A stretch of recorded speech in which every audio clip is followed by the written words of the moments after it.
Low carb avocado chia pudding. Napakadali lang pong gawin at puwedeng-puwede po sa mga kahit hindi naglo-low carb, tiyak magugustuhan po nila. So una naglagay po tayo ng avocado, then yung ating chia na binabad po natin ng ilang minuto po, 2 tablespoon po. Ito po ay pang tatlong katao po. And please don't forget to like and follow po para updated tayo sa ating mga low carb meal, low carb dessert katulad po nito. Thank you po and God bless. Then palambing na rin po, pa-share naman.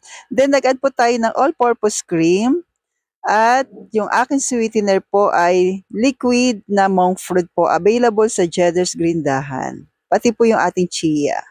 So, imimix lang po natin. Di ba po ang bilis lamang, 4 na ingredients, meron ka na pong low carb dessert at sugar free pa po. So, pwede ka na po mag-stock nito sa ref para palamigin. So, ayan na po. At ito na po, nilagay ko na po siya sa ref. So, stay healthy, stay low carb po, and God bless.